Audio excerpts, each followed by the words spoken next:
Hi friends, welcome to అనగనగా కథలు. ఈరోజు చెప్పే కథను చూడండి. నచ్చితే లైక్ చేయండి, షేర్ చేయండి, కామెంట్ చేయండి. సబ్స్క్రైబ్ చేసుకోకపోతే ప్లీజ్ సబ్స్క్రైబ్ చేయండి.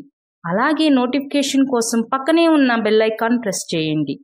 ఇక కథలోకి వెళదాం. అనగనగా ఒక గ్రామంలో సూరయ్య, చంద్రయ్య అనే అన్నదమ్ముళ్ళు ఉండేవారు. ఇద్దరూ వ్యవసాయస్తులే. ఇద్దరి ఇళ్ళు ప్రక్క ప్రక్కనే ఉండేవి. సూరయ్య భార్య సూరమ్మ, చంద్రయ్య భార్య చంద్రమ్మ. అన్నాతమ్ముళ్ళిద్దరూ ప్రేమగానే ఉండేవారు. కానీ తోడికోడళ్ళిద్దరి మధ్య పోటీ ఉండేది.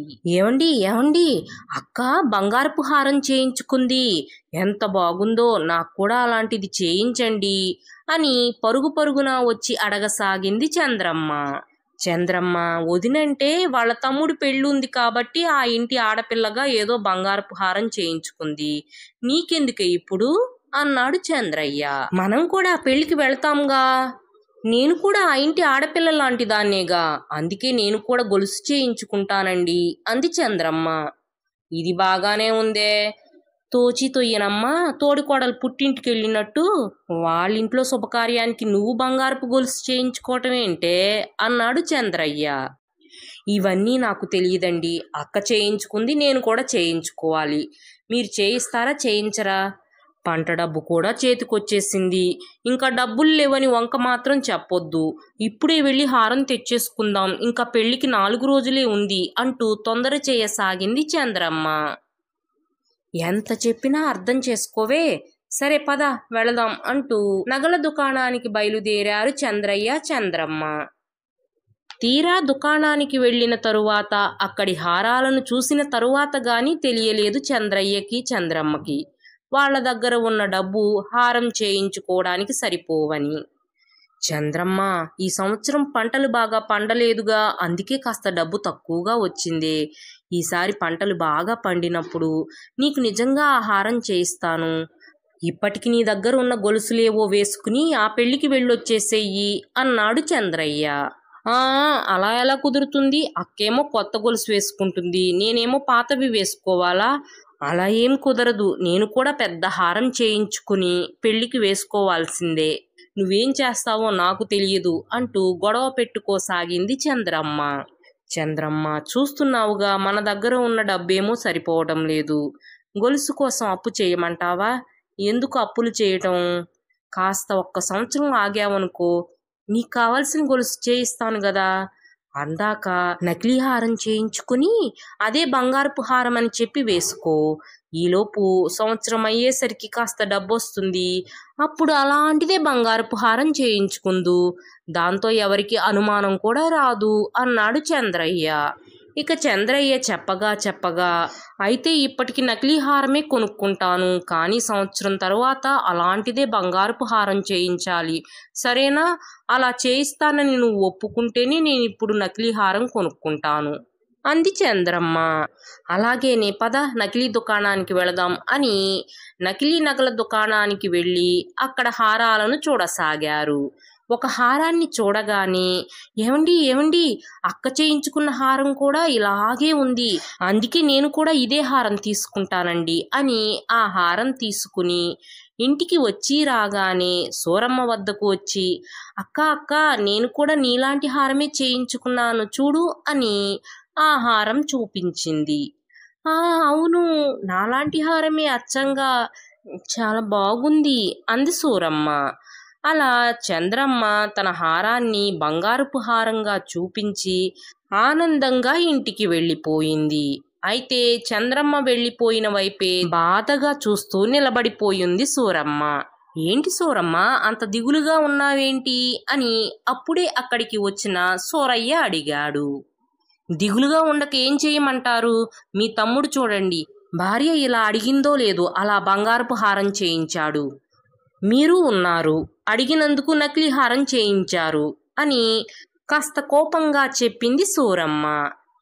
వచ్చే సంవత్సరం తప్పకుండా బంగారపు హారం చేయిస్తానన్నాగా, ఏదో చేతిలో డబ్బులు లేక అలా నకిలీ నగ తీసుకొచ్చాను, దానికే ఇంత దెప్పి పొడవాలా అన్నాడు సూరయ్య. సర్లేండి, ఖచ్చితంగా వచ్చే సంవత్సరం చేయిస్తారుగా అంది సూరమ్మ. చేయిస్తానన్నానుగా అన్నాడు సూరయ్య. అలా నకిలీ హారాలని బంగారపు హారాలుగా చెప్పుకుంటూ పెళ్లికి వెళ్ళి వచ్చేశారు సూరమ్మ చంద్రమ్మ. ఆ రాత్రి ఎంతో ఆనందంగా ఏమండి ఏమండి నాకిక బంగారపు హారం చేయించనవసరం లేదు అంది చంద్రమ్మ. అవునా, ఎంత మంచి శుభవార్త చెప్పావు. ఎందుకు, తోడికోడలి పుట్టింట్లో శుభకార్యం అయిపోయినందుక అని ఆనందంగా అడిగాడు చంద్రయ్య. అది కాదండి, మొన్న పెళ్లి రోజున ఇంట్లో అందరు బంధువులు ఉన్నారు కదా అని అక్క స్నానానికి వెళ్ళేటప్పుడు తన హారాన్ని నాకిచ్చి కాస్త జాగ్రత్తగా చూడమంది. అప్పుడు అక్క హారం నా హారం మార్చేశాను. ఎందుకంటే రెండు ఒకలాగానే ఉంటాయి కదా, అక్క గుర్తుపట్టదులే అని ఆనందంగా చెప్పింది చంద్రమ్మ. అయ్యో, అది తప్పు కదమే, మనదంటే నకిలీ నగ, అక్కదేమో బంగారపు నగ, అలా చెయ్యొచ్చా అన్నాడు చంద్రయ్య కాస్త బాధగా. తప్పులు ఎంచుకుంటా పోతే మనం ఎప్పటికీ కుబేరులం అవలేము. అయినా మీ దగ్గర బంగారపు హారం చేయించడానికి డబ్బులున్నాయే ఏంటి? ఇంకొక సంవత్సరం అయినా సరే మీ దగ్గర అంత డబ్బు ఉండదు. ఇక నేను బంగారపు హారం చేయించుకున్నట్టే. అందుకే ఈ పని చేశాను. ఇక మీరు ఊరుకోండి.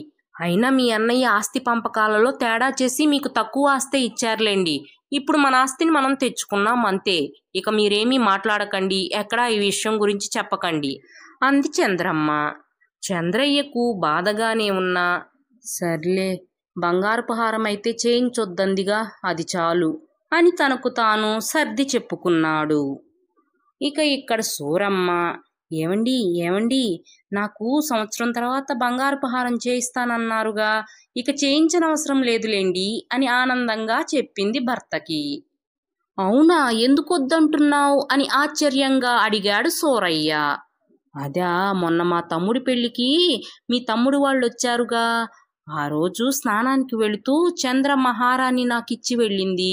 అప్పుడు మా ఇద్దరి హారాలని మార్చేశాను. ఎందుకంటే చంద్రమ్మది బంగారపుది కదా, నాదేమో నకిలీదిగా, అందున రెండు ఒకలాగానే ఉన్నాయి. అందుకే నా నకిలీ హారమేమో చంద్రమ్మకి ఇచ్చేశాను, చంద్రమ్మ బంగారపు హారమేమో నేను తెచ్చేసుకున్నాను. అందుకే ఇక మీరు బంగారపు హారం చేయించనవసరం లేదులే అని ఆనందంగా చెప్పింది సూరమ్మ. సూరమ్మ, అలా మోసం చేయటం పాపమే అన్నాడు సూరయ్య కాస్త బాధగా. మోసం ఏంటండి మోసం?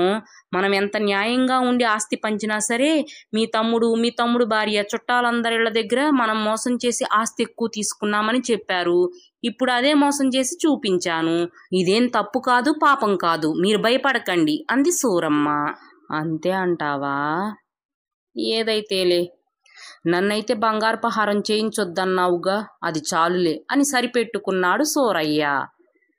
అయితే అన్నదమ్ముళ్ళిద్దరూ ఎంత సర్ది చెప్పుకున్నా సరే మనసులో మాత్రం అన్నకేమో తమ్ముడిని, తమ్ముడేమో అన్నని మోసం చేస్తున్నానన్న బాధ పీడిస్తూనే ఉంది.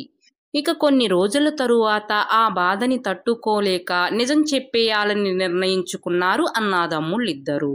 తమ్ముడు, మీ వదిన చేసిన పనికి నన్ను క్షమించు అని జరిగిందంతా చెప్పాడు అన్న.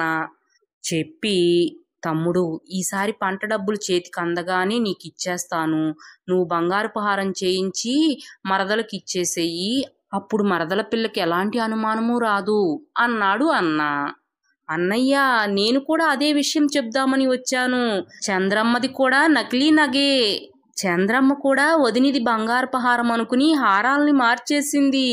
అయితే రెండు నకిలీ హారాలేనా అని నవ్వేశాడు చంద్రయ్య.